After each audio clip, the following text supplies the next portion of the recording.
Bonjour à tous, nouvelle vidéo, nouveau format, dites-moi si ça vous plaît. Aujourd'hui, on va parler de Kayla Harrison. Qui est Kayla Harrison? Le nouveau phénomène du MMA féminin, on en parle tout de suite.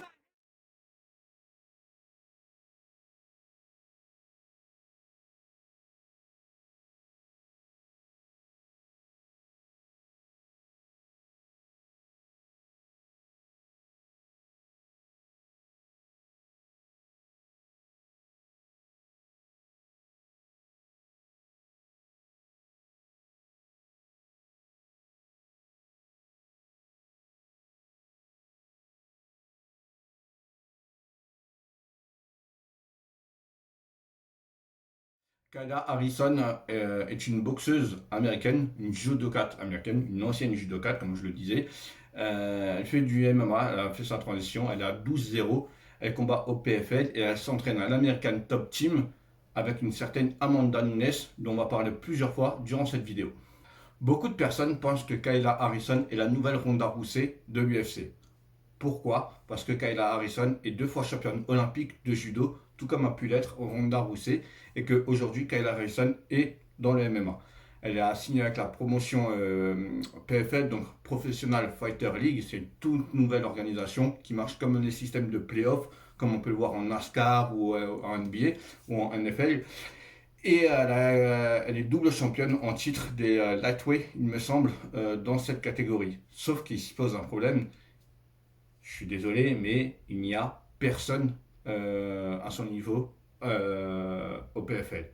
Certes, elle a un physique très impressionnant, elle a une cadence dans le ring impressionnante de coups, elle débite au sol, bah, vu qu'elle fait du judo, elle est très très forte, et beaucoup la verraient détrôner Amanda Nunes, qui est la reine à l'UFC. Sauf qu'il se pose un petit problème. Récemment, Dana White a dit lors d'une émission, alors je sais plus c'est quoi, je crois que c'était sur TZN ou un truc comme ça, a dit que faudrait qu'elle reste plutôt au PFL, qu'elle continue à faire les combats qu'elle fait là-bas, sous-entendu que c'est des combats de merde, parce que ses adversaires ne font pas le poids en face. Et ensuite, plus tard, de revenir pour affronter Amanda Nunes, ça serait trop risqué pour elle d'affronter Amanda Nunes, selon Dana White. Sauf que tout le monde veut voir ce combat-là. Kayla Harrison a répondu à Dana White, elle a dit oui, tout le monde s'attend à ce qu'il fasse ça, c'est du business, c'est normal. Et il y a un autre petit souci qui se pose, c'est que Kayla Harrison et Amanda Nunes s'entraînent ensemble à l'American Top Team.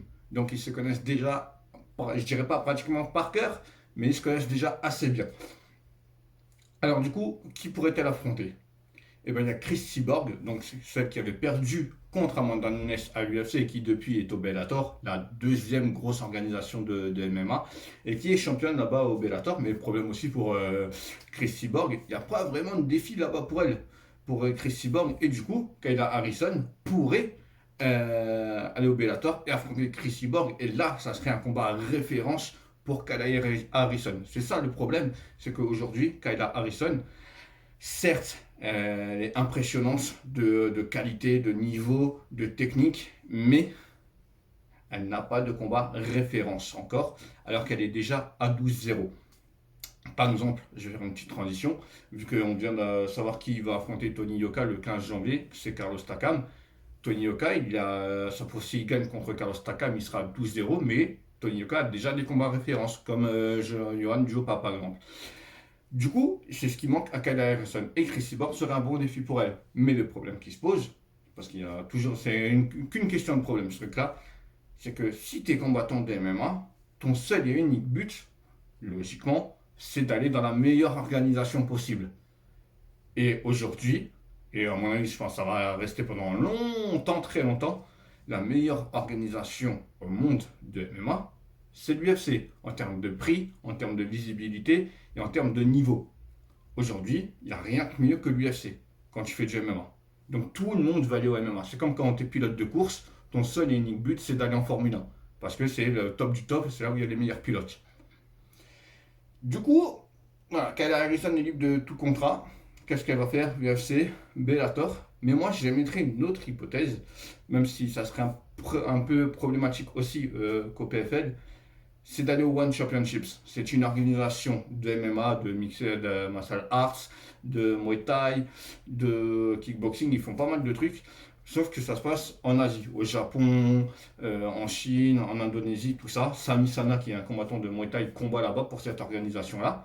Et Anissa Meksen aussi combat pour cette organisation-là. Et ça pourrait être un bon test pour elle. Et ça lui permettrait aussi d'aller au Japon et de faire d'autres combats là-bas, de rencontrer de nouvelles adversaires qui pourraient potentiellement lui poser problème. Même si le problème de là-bas du One Championship, c'est comme je le disais, le problème c'est le même qu'au PFL, c'est que est-ce qu'il y aura vraiment du niveau du challenge pour Kayla Harrison? C'est là le souci, le problème.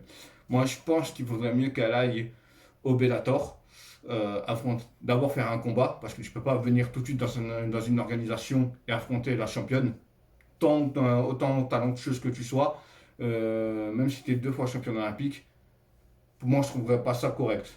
Tu vois, il y a peut-être des meufs qui triment depuis des mois, qui s'entraînent depuis des mois pour avoir une chance comme ça, qui montent dans les classements petit à petit, et elle vient tout de suite, elle tape la championne. Non, hein. À un moment donné, non, hein, respectez un peu. Mais je pense qu'elle fera juste un combat pour être challenger numéro un et ensuite le combat pour le titre.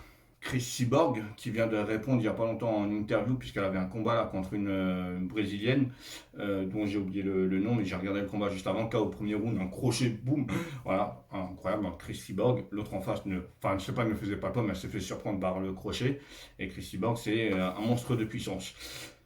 Le souci qui se pose, c'est que Chris Cyborg vient de combattre et Amanda Nunes combat là au mois de décembre dans le dernier pay-per-view de l'année de l'UFC contre Pena. Donc ça ne sera pas pour tout de suite, même si elle signe tout de suite avec une des deux organisations. Et Chris Cyborg disait justement en interview d'avant-match, on lui a parlé de Kayla Harrison qui pourrait potentiellement l'affronter. Elle a dit oui, ce combat m'intéresse, oui j'ai envie de faire ce combat-là, mais je comprends que Kayla Harrison va choisir l'organisation qui va lui proposer le plus d'argent. Et c'est normal, c'est le nerf de la guerre. Le but de la vie, c'est de se faire de l'argent. Parce qu'il faut comprendre qu'elles sont c'est des combattantes, mais avant d'être des combattantes, c'est leur métier, c'est leur travail. C'est comme si toi, tous les matins, tu te lèves à 8 h et tu vas au charbon, tu vas à la salle, tu transpires. Enfin, voilà, c'est leur travail et donc il faut aussi respecter ça. Et donc c'est normal. Je pense qu'elle choisirait le contrat qui lui rapporterait plus d'argent, même si j'ai envie qu'elle choisisse le contrat qui pourrait lui proposer plus de défis. Et ce contrat-là, c'est le contrat de l'UFC, mais Dana White, il parle un peu chinois le frérot là. Dites-moi vous ce que vous pensez de Kayla Harrison. Dites-moi en commentaire si ce format de vidéo vous plaît. On en fera souvent, je pense, parce que moi ça me plaît de le faire.